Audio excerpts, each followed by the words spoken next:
Husky, absent. Kate Canetta here. Gladys Cooper. Here. Lauren Daly is absent. Joe De Silva. Present. Hello. Catherine Hodgson. Here. Rich Janelli. Here. Kathy Molinaro. Here. Al Russo is absent. Amy Spolino. Here.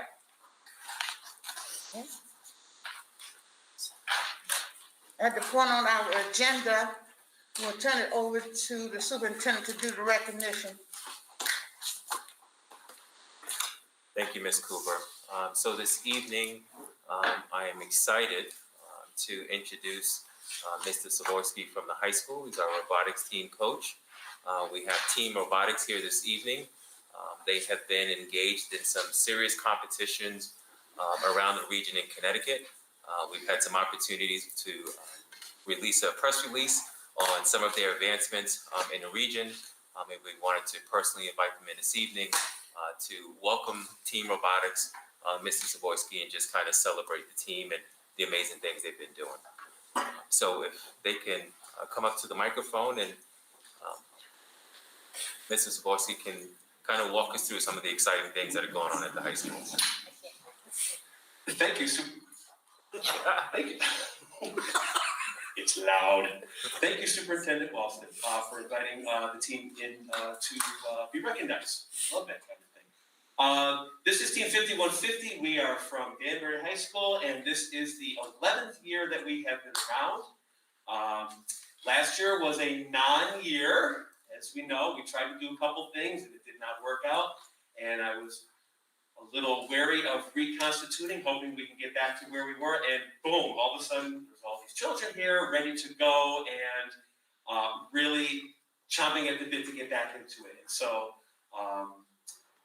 I said, we're going to be recognized. Can you show up on, I know it's close to Thanksgiving, and they're like, yeah, we'll be there. I said, okay, so here is what we have. We have a little demonstration. The name of the game is Tipping Point. We have these weighted goals, and we're supposed to put up on these movable platforms. This is like a teeter-totter, and you can drive them up, or you can place them over. So we have 4 teams. We have 5150D, 5150E, 5150J, and H. And these are our 4 drivers. This is Josh, Cam, Jerry, and Charva. They are they drive the horse, so they have a very important job. And they're going to demonstrate for you a couple things over here. But what we're going to do is we're going to bring in our team members because of the whole, can't have everyone in here at one time. We're going to bring in the teams one at a time. Can I have the J team, please?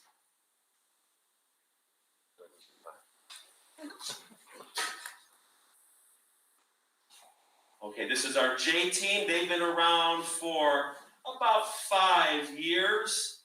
And we have 1, 2, 3, 4, 5. I think we have 9 total. And they are working with this robot called J. What is it, Henry? John Bot. Okay, I don't know. Cameron, please take it away.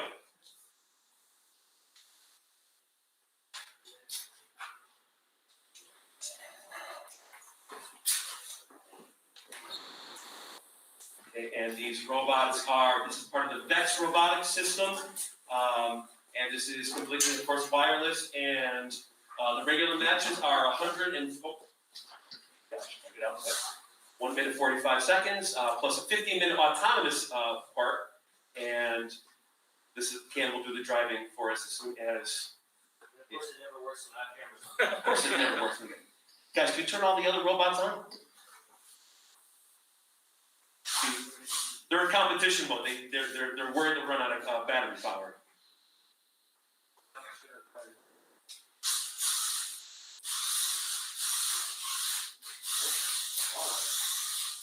Sorry, been a while. It's been since Saturday. Okay, listen. Nothing with the robot works properly. We've been working on it. Okay. So basically, the main thing that we do is grab a hold of these And move them around. Yeah, and also with these rings, we're able to innovate it. Oh, it's up. They drive around, but then you can actually go up.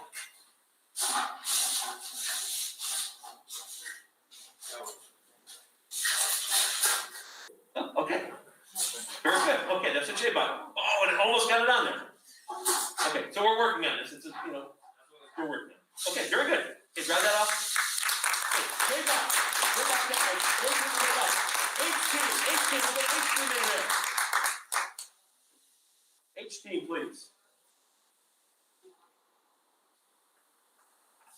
Okay, so we have 1, 2, 3 veterans from the 2019-2020 team. Everyone else is new to this whole situation. Jerry is a veteran. He's going to drive for you right now. Go ahead, Jerry.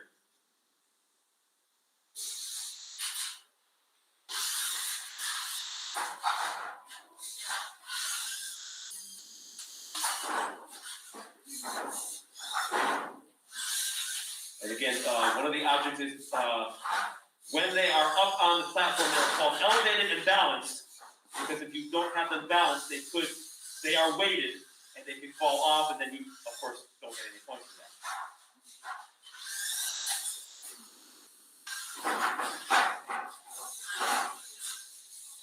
Good. And HBOT is already qualified for the Southern New England Regionals in March in Massachusetts.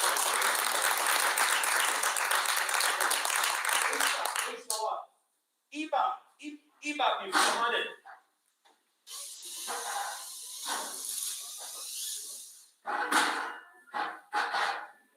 Come on in, E-team. Right up. There you go. Okay, this is E-team. They are brand new. They never even knew how to robot before they got here in September. And so they are brand new to this whole thing. They have done amazing over the past couple of weeks. Where's Josh? Josh the senior. He is a first-time robot person. He is our driver. Bring it over and do a little something.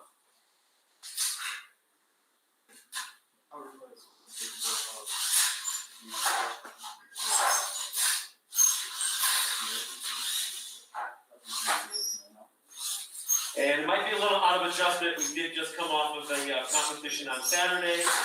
And I had conferences, so we couldn't have our regular practice.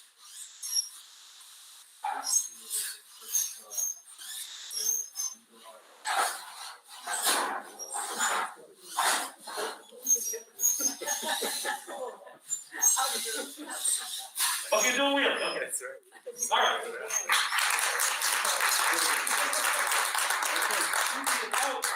Okay, D-team, come on in.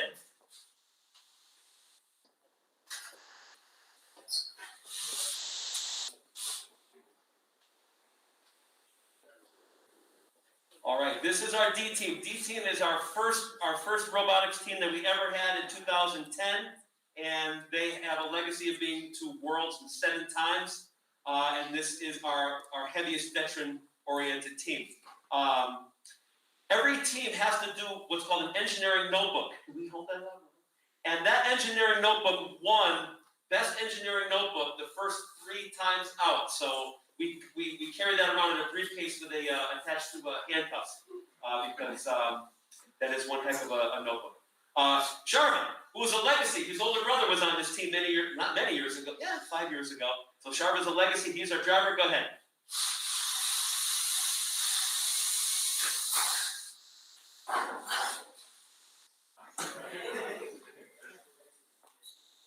You've got to turn the air on. This does have a pneumatic system that they have to pump up with a pump every time they start a match. You can hear the sounds that it makes when it releases the air.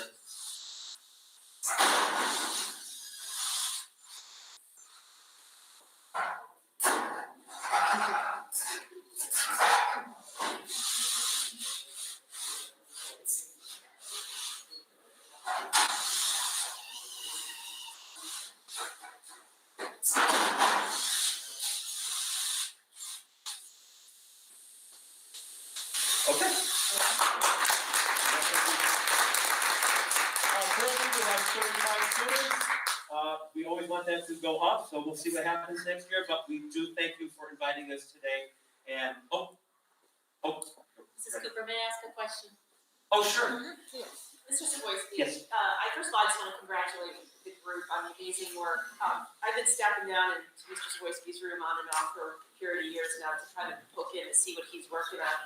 And I just want to commend you for just the creative energy. Your room is like no other in the building. and in terms of the engineering and the thinking and the creativity and the trial and error that goes on.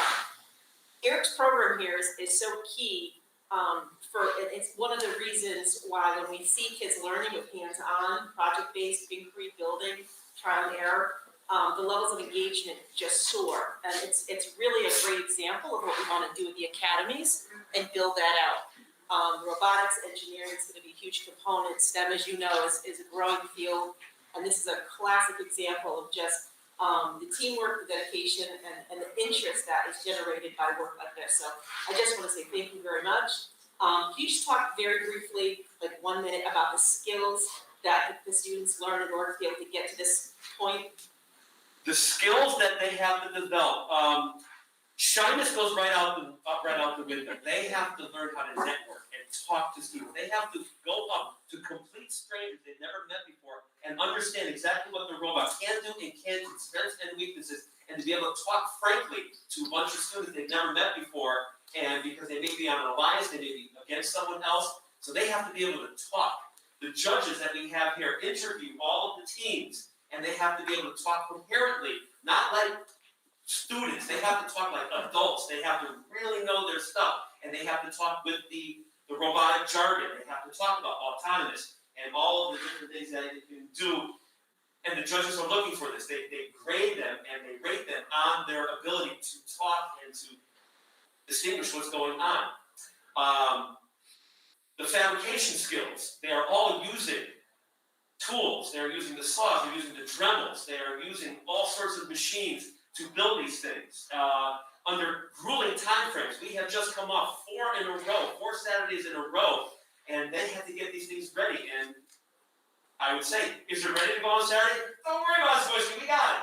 Okay, so confidence, they have tremendous confidence, sometimes too much confidence in themselves. And just the ability to work as a team, to work as part of a group. I mean, the small group instruction that we keep pushing down here in CTE, they absolutely live it because they're part of, the small groups, and they each have their roles. Again, I don't really define it; they define it themselves. Because I'm usually the MC. I'm always I've been the MC since 2012, and so I'm not with them. They either do it or it doesn't get done, and they take care of everything on their own. I'm so proud to be able to be part of this. Thank you.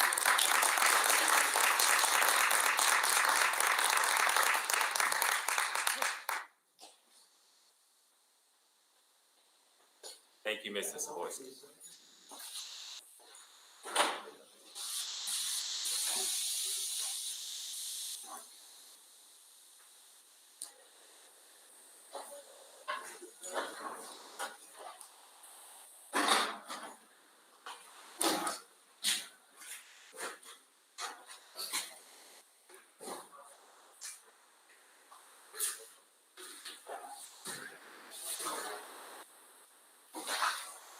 Thank you.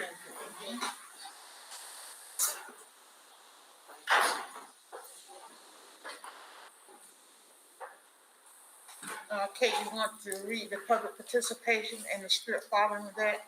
And then after that, see, do we have any comments? No comments? Then we'll move right on to the agenda. Okay? The board welcomes public participation and asks that comments be limited to 3 minutes. The public may offer objective comments of school operations and programs that concern them.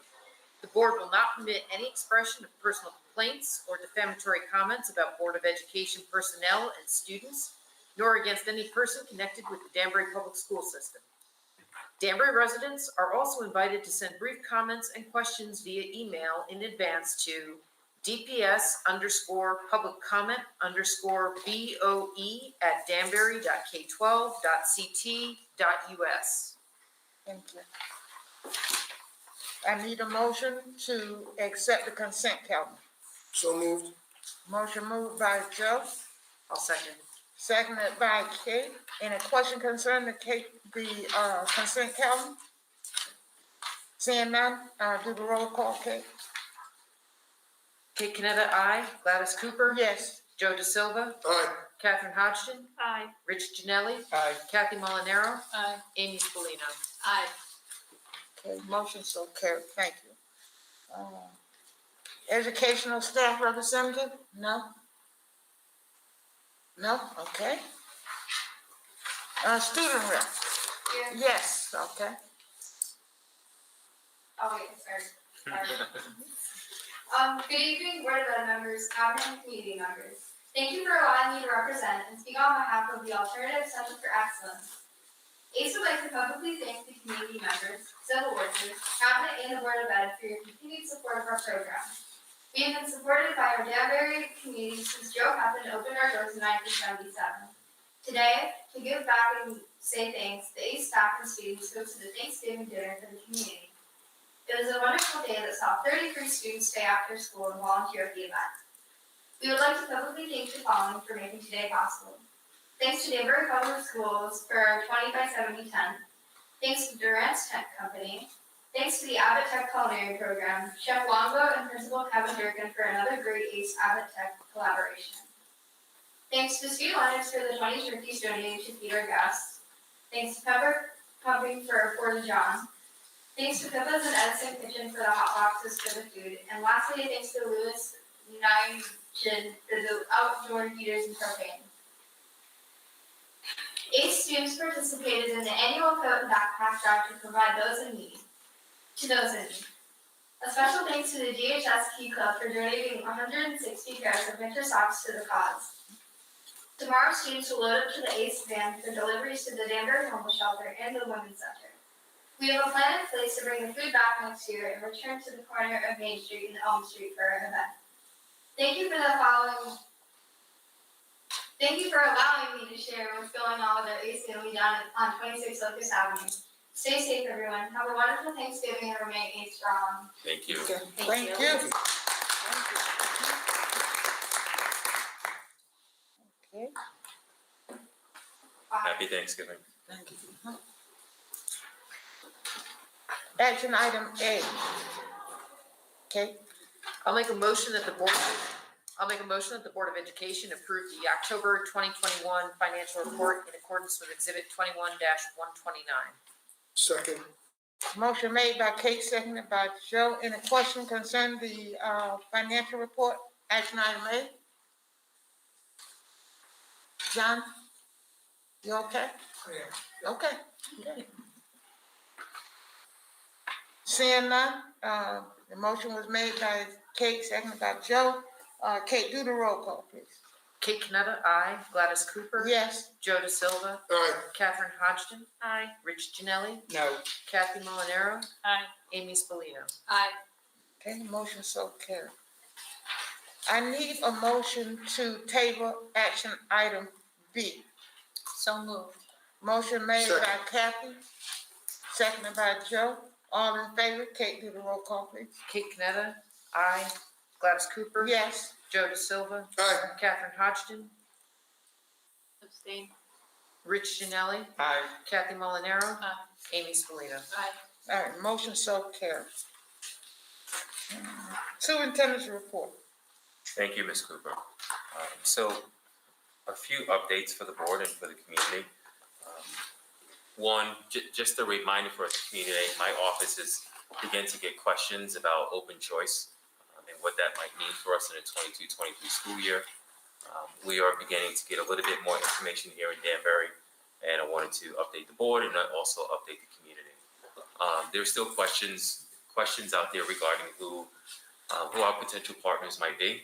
CES has been deemed one of our partners and kind of liaisons in this work.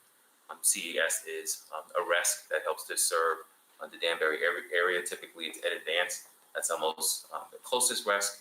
But CES has been partnered with Danbury Public Schools in this effort. They've informed us, requested that families, if they have an interest, any inquiries, any questions they might have about open choice, that they reach out directly to them. They stated to me 2 weeks ago that it's actually helpful in their effort to try to drive up interest with other school districts. And so we actually have a space on our website now for families that have questions about open choice. Mr. Nyquist, I believe his name, Nyquist is his name from CES. He's a point person for open choice. Again, so it opens up in the 22-23 school year. We're not sure, we're unclear right now how many seats will be available. We're also unclear what district partner we will have. These are some things the state is still working on.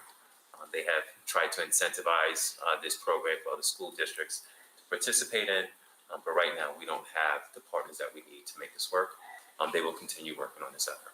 So again, the information can be found on our landing page on the district website regarding open choice.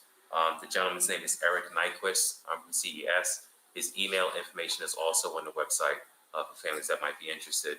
As I continue to get more information, I will provide an update for the board and community as well. So I just wanted to start there with an update regarding open choice. I'm sure there'll be more and more questions as this school year comes to a close. I'll be happy to provide updates as I have more information. Secondly, West Side Lottery update. And so our lottery ended on November 15th.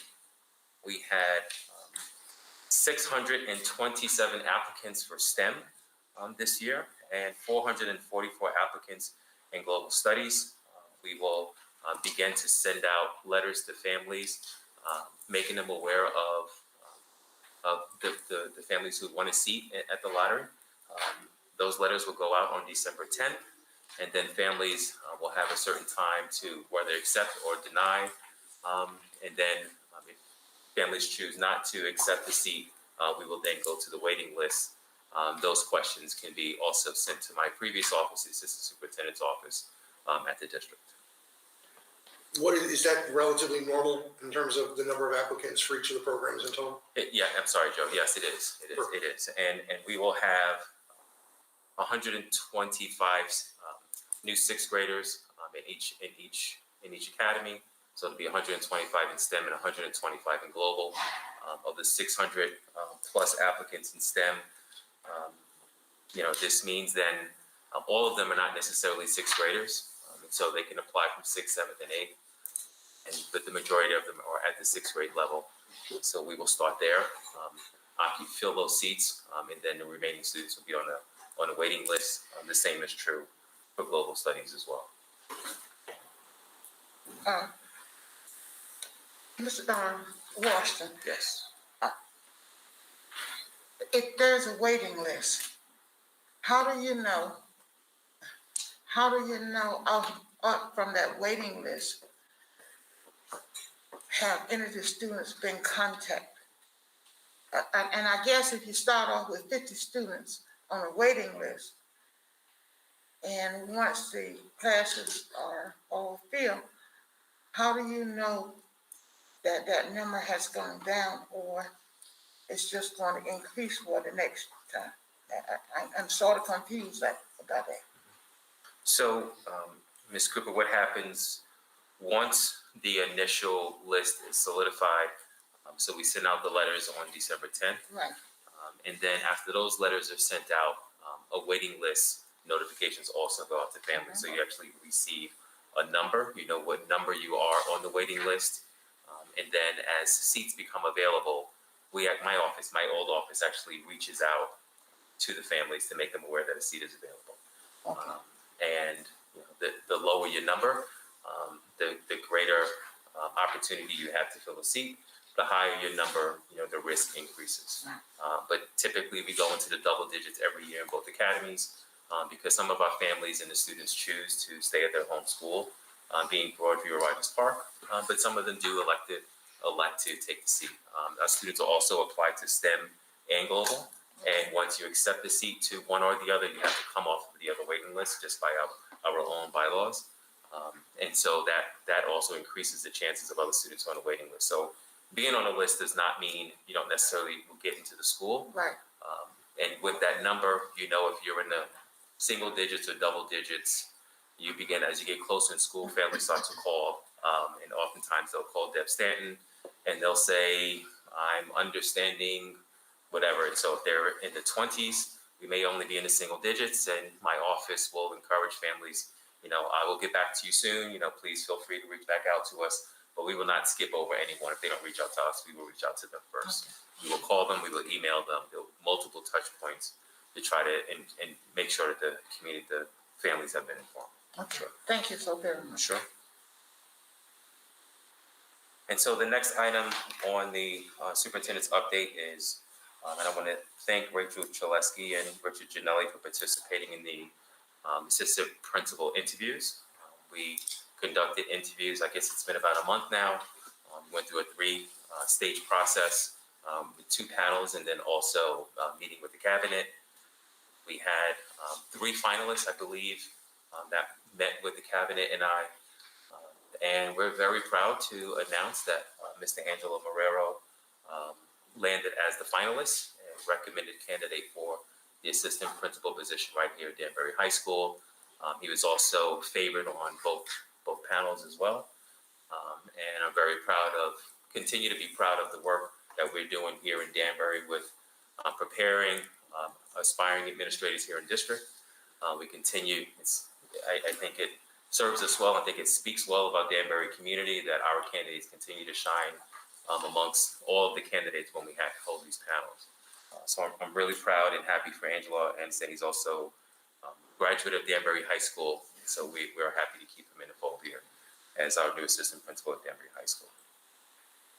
Yes. Kathy also attended Oh, the interview process. I was with her. Thank you, Mr. Jones. And thank you, Kathy Molinaro. Thank you. You're welcome. Thank you. You know, it's those stipends that are important. And last but not least, our annual meeting is Wednesday, December 1st. That meeting will be at 63 Beaverbrook at 5:30.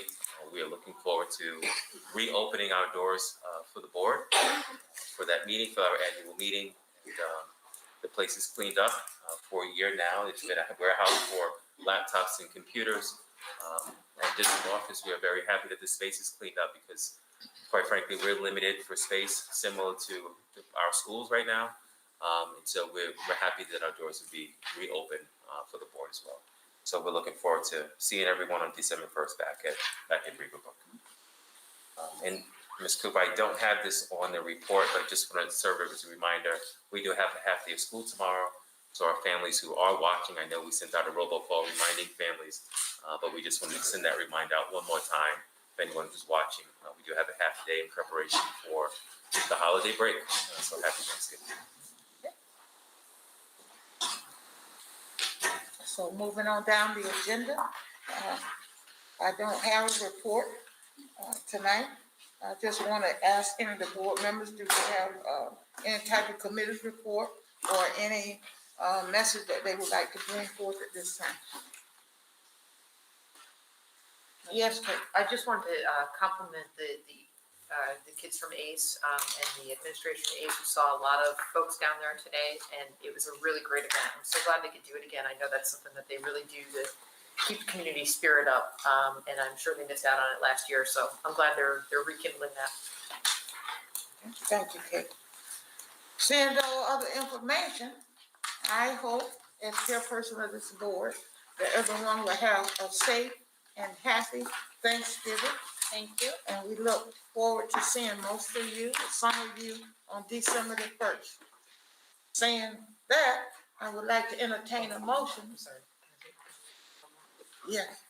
I just wanted to thank Kathy Molinaro, Rich Gianelli, and Amy Spallino.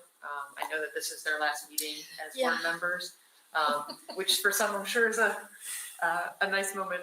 But I really appreciate the opportunity I've had to learn from each of you in different ways around different things.